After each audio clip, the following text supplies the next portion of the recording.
So, Matt, given the seriousness of what happened last week with Team Penske, how shocked were you to hear about these penalties and how close IndyCar came to a disqualified race winner? That would have been, a complete and total, utter PR nightmare for IndyCar.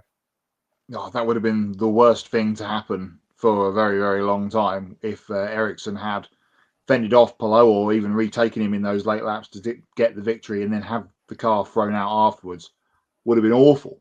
Um, as we were talking about before we went on the air, if Alex Palou's doing the media round as the race winner on Monday and then finds out, or if it was Marcus Ericsson was doing that said media round and then finds out he's been kicked, then that would have been, the absolute nightmare of all nightmares for Roger Penske in the IndyCar series after all the talk about cheating and inspection issues and whatnot last week after the qualifying debacle. Yeah, really bad.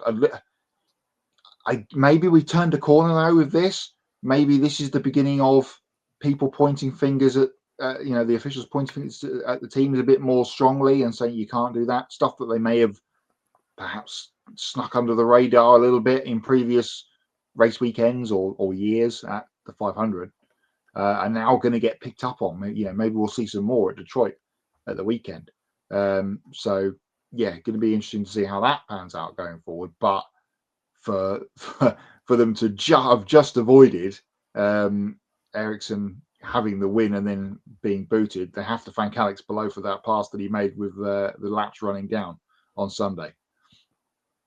Yeah, it turned out to be a good thing that Alex Palou ended up passing him because tonight, we'd be having a completely different conversation. Yeah, I was quite surprised to see what had happened here because I honestly didn't expect to see any sort of disqualifications from the Indianapolis 500 because usually, you don't see any DQs happening from this No. race. Yeah, I don't remember the last time we had a disqualification from the race, and then to see the two Andretti's and then the Prima get disqualified.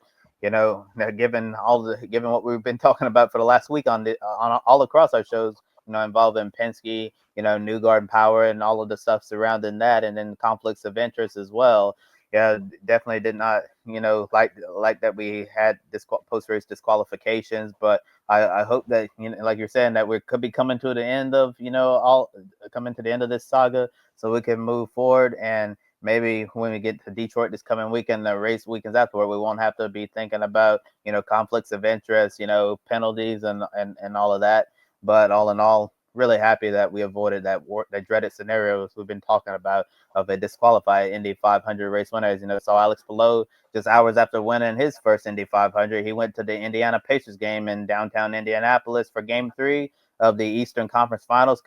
Yeah, so and they also introduced him. We got to go on the court, wearing the traditional Indy 500 wreath around his body and all of that. Then he was also doing media appearances as well. He's been doing them all throughout the week so far. Yeah, could you imagine on a Monday afternoon, you're on a talk show and all of that, and then you get the news that you've been disqualified from the race, and then it becomes an extremely awkward situation. So very lucky we avoided a kind of awkward situation right there. And in the chat, Joe says a credit to Ericsson, Kirkwood, and Ilott for still attending the Monday night Indy 500 victory celebration after being disqualified. Absolutely, thought it was a real good thing to see those guys, show up, and answer the tough questions and, just be honest, with how they were feeling about it. I know Doug Bowles, the IndyCar president, gave them the option, to avoid the banquet given what's happened, but they all decided to, that, hey, it sucks what happened to us at the end of the day, but we're still going to show up, answer those tough questions,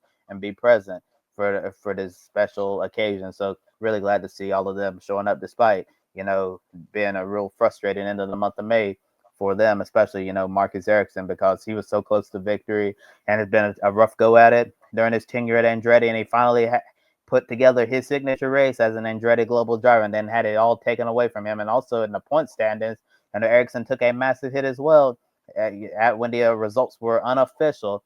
Ericsson was 10th in points, and with the disqualification, guess where he's gone now? He's dropped from 10th to 20th.